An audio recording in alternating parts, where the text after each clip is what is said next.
Right from October to December of 2023, one of the major projects that I was working on was a commissioned painting for a client, and this was a commissioned Pichwai piece. And if you followed me before, you would know that Pichwai is one of the art forms that I really enjoy painting. It's a traditional Indian art form from Nathdwara, and I'll tell you a little bit more about the painting style itself during the course of this video.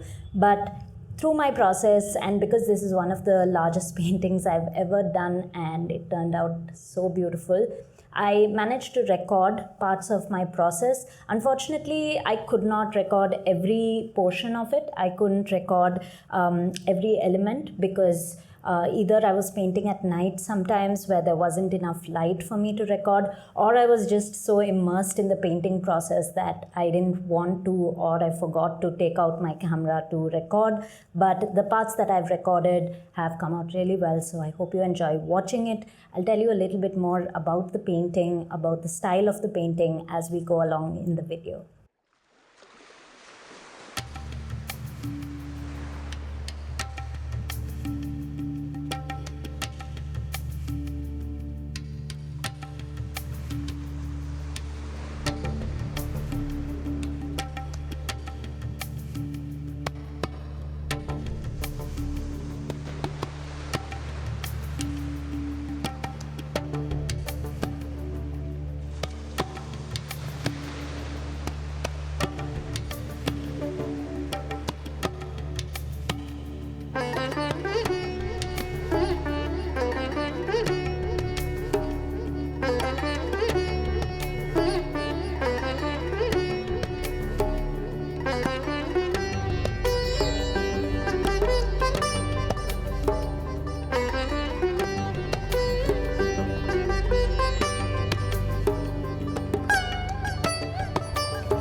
India is so vast with so many different art and craft forms from each and every state of the country. So if you're ever short of inspiration for your art, trust me, India is a great place to look for inspiration, right from art forms like Pichwai, which I'm working on in this painting, to Kalamkari, to Mughal art, which a lot of the world is very familiar with. There's just so many different sources of inspiration in this country, which I love, and the art is absolutely stunning. It's always an explosion of color and moods and festivity. Indian art is heavily inspired by a lot of deities, and it always comes into the art in the form of some kind of celebration, and that ends up with something that's just so unique and so beautiful. Speaking about Pichwai art itself, it's centuries old and it originated from the holy city of Nathdwara, which is in Rajasthan in the north of India. And it's known for its intricacy and the details that are in the paintings, which is what I love about it as well. It originated somewhere in the mid 1700s, and there's a Shrinathji temple in the city of Nathdwara. Shrinathji is basically the child avatar of Lord Krishna, and a lot of people across the world must be familiar with Lord Krishna because he's one of the most important deities in India. Srinathji is a depiction of Lord Krishna, and like I was saying, there is a Srinathji temple, which is one of the most important Hindu temples in India. Pichwai paintings were originally created as a way to adorn the walls of this temple. And Pichwai basically means behind, and these paintings were placed behind the idols of the deity. Over time, even though Pichwai art has evolved a lot, it still has all of its traditional motifs and the essence of the art still remains the same.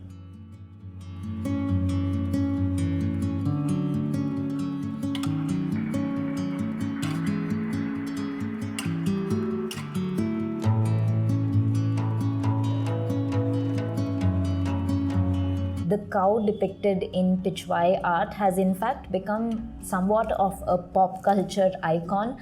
You'll definitely find many pieces of wall art, etc., on sites like Etsy, which utilize that cow motif because in the recent years it became extremely popular, and I think that somehow the popularity of that cow motif brought popularity to this art form as a whole, which is a great thing because the more we are aware of our traditional roots and our traditional art forms, the more we can support the artisans who have been bringing this down from generation to generation and doing such a beautiful job of it.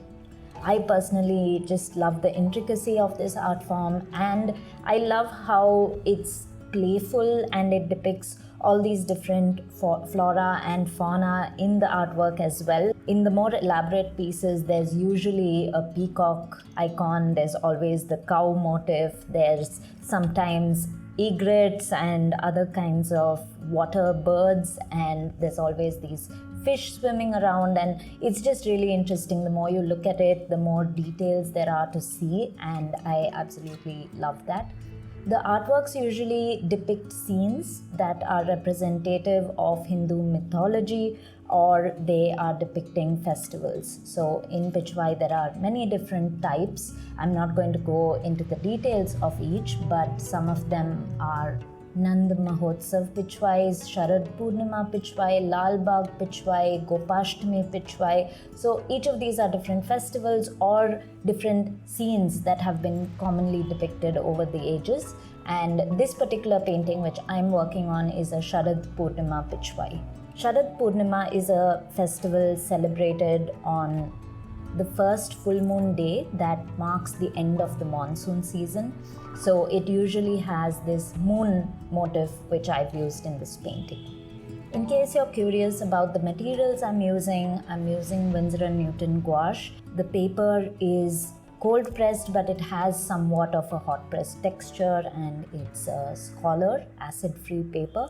And I'm using a mix of Princeton angled, flat and round brushes. I've also done a video explaining all the different brushes that I use in my gouache work. The link is above if you'd like to check that out. And you can get 10% off all your art supplies if you're shopping from India by shopping from Hindustan Trading Company and using my code Shivani10. If you're interested in getting some inspiration for Pichwai art, I have a Notion template with all my references in them. The link is in the description, and you can save that template to Notion completely for free.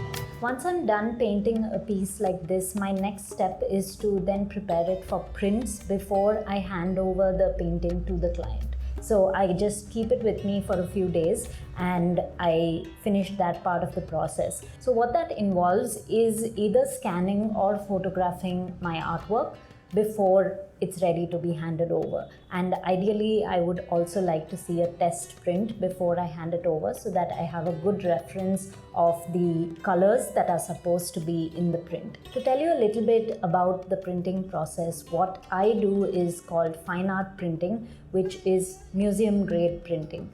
So it's all done on acid-free paper. It's completely archival. So that gives you the best reproduction of the original colors and the best definition that's possible. You'll definitely see that the prints look so vibrant and they look almost like originals when you do archival printing. It's also called giclée printing. I call it gilcee or giclée for the longest time, so if you're calling it that, please don't. It's giclée, which is Giclee.